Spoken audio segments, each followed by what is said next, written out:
అన్న బాలల సంక్షేమ సంఘం నుంచి అన్న రిటైర్డ్ టీచర్, అదేవిధంగా ఈ బాలలత సంఘం నడుపుతారు. ఎస్, అప్పుడే చెప్పిన మన దళిత బహుజన ఫ్రంట్ బహుజన వర్గాల కోసం, దళితుల హక్కుల కోసం, అట్టడుగు వర్గాల పిల్లల విద్యా సౌకర్యాల కోసం డిబిఎఫ్ అలుపెరగని కృషి చేస్తుంది. ఆ కృషి ఫలవంతం కావడానికి మనందరం కూడా సహకారం అందించాల్సిన అవసరం ఉంది. ఈ సందర్భంగా ప్రజాప్రభుత్వంలో అంటే ప్రజాపాలన, ప్రజాప్రభుత్వము, ప్రజాభవన్ అన్ని ప్రజ అనేటువంటిది ఒక సఫిక్స్గా యాడ్ చేసుకోవడం జరిగింది.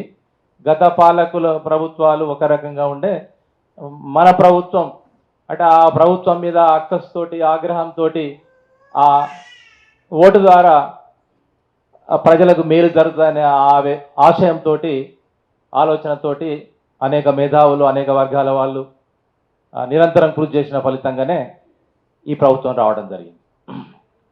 అయితే రాహుల్ గాంధీ గారు భారత్ జోడో యాత్ర సందర్భంగా అనేక వర్గాల ప్రజల్ని కలవడం జరిగింది.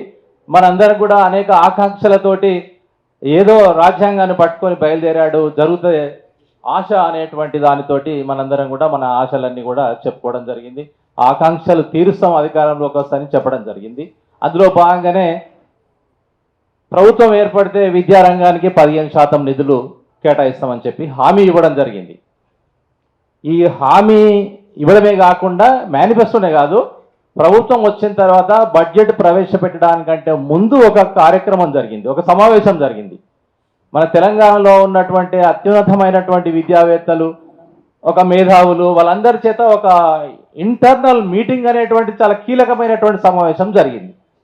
మరి ఇది మనం పెద్ద ఎత్తున హామీ ఇచ్చినాం కాబట్టి దీన్ని మీరు ఇది చేయాలి అని చెప్పి అలాంటి మీటింగ్కు శాంతాసీనా మేడ లాంటి వారు, హరగోపాల్ లాంటి వారు వీళ్ళందరూ కూడా వెళ్ళారు. అక్కడ కూడా ప్రభుత్వం ఏం చెప్పిందంటే 15% ఇస్తామని చెప్పారు. తీరా బడ్జెట్లో చూస్తే 7.3% కేటాయించడం అంటే ప్రజల ఆకాంక్షలను అక్కడనే తూట్లు పొడిచారు వాళ్ళు.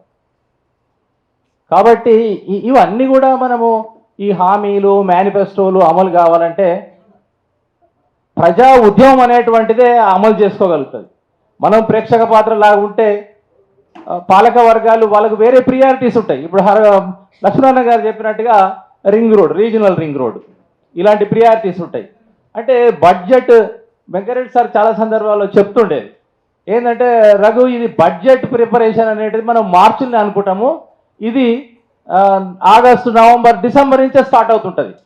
పెద్ద పెద్ద పెట్టుబడిదారులు, వ్యాపారస్తులు వాళ్ళందరూ కూడా ఐఏఎస్ ఆఫీసర్ దగ్గరికి, మంత్రుల దగ్గరికి వెళ్ళి వాళ్ళ యొక్క ప్రియారిటీస్ అన్ని కూడా చెవులో జోరీలాగా చెప్పి వాటిని బడ్జెట్లో పెట్టుకోవడానికి వాళ్ళ ప్రయత్నం చేస్తారు.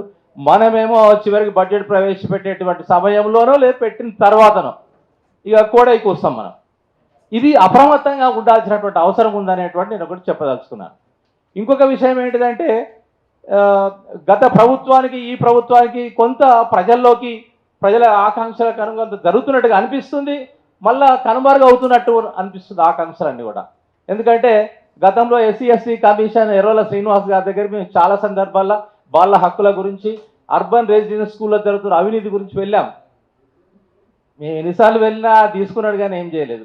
కానీ నేను మీడియా కానీ డిబిఎఫ్ గ్రూప్లో కానీ చూస్తే ఎవ్రీ ఇష్యూకి, ఒక ఇన్సిడెంట్కి వెంటనే ఒకటే రోజు, రెండో రోజు మన చైర్మన్ గారు, మెంబర్సు శంకరన్న వాళ్ళ వెంబడి ఉండి పోవడం అంటే ఎస్సీ ఎస్టీ కమిషను అనేటువంటిది ఎందెందుకు వెతికి చూసినా అంతటా ఉంటుంది. ఇది ఒక గొప్ప మార్పు. ఇది అంటే ప్రజలకు సంబంధించిన కోణంలో అధికారం అనేటువంటిది ఉపయోగించుకోవడం అనేటువంటిది, ప్రజలకు మేలు చేయడం అనేటువంటిది అదొక గొప్ప ముందడుగా నేను భావిస్తున్నాను. ఆ రకంగా ఎస్సీ ఎస్టీ కమిషన్ చైర్మన్ గారికి హృదయపూర్వక ధన్యవాదాలు తెలియజేస్తున్నాను. ఆ రకంగానే మహిళా కమిషన్, ఇంకా విద్యా కమిషన్ ఇవన్నీ ఉన్నాయి, పనిచేయాల్సిన అవసరం ఉంది.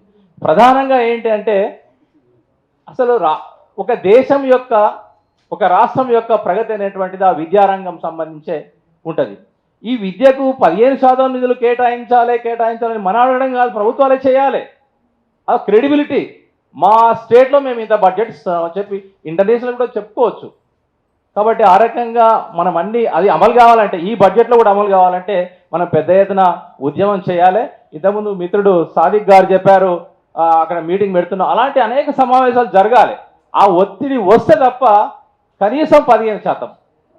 లక్ష్మణారాయణ గారు చెప్పినట్టుగా 1966లో భారతదేశంలో స్వాతంత్రం వచ్చిన తర్వాత మొట్టమొదట విద్యా కమిషన్ ఏర్పాటు చేశారు డిఎస్ కొఠారి గారి నేతృత్వంలో. అదొక విప్లవాత్మకమైనటువంటి విద్యా కమిషన్, అనేక విద్యా సంస్కరణలు సూచించడం జరిగింది. అందులో ప్రధానమైంది 30% స్టేట్స్ తన బడ్జెట్లో విద్య కేటాయించాలి, 10% సెంట్రల్ గవర్నమెంట్ విద్య కేటాయించాలని చెప్పి సూచించింది.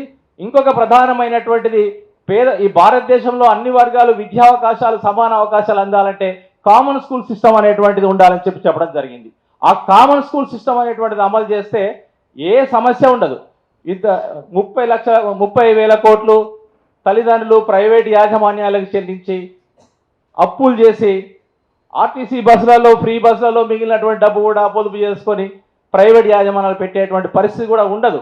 సమానమైన విద్యా అవకాశాలు వస్తాయి. పేదవాడు, ధనికుడు, ఉన్నవాళ్ళు నేను అందరూ కలిసి చదువుకోవడం వల్ల అన్ని ఒకే రకమైనటువంటి కాంపిటెన్సెస్ డెవలప్ అవుతాయి.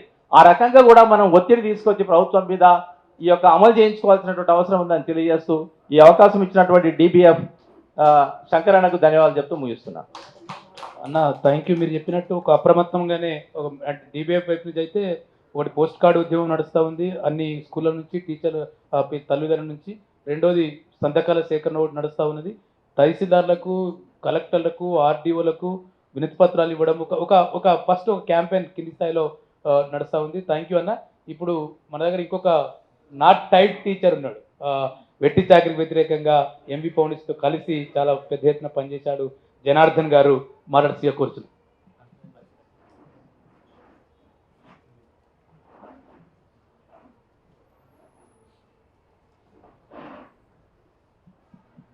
సార్, నా పేరు జనార్దన్.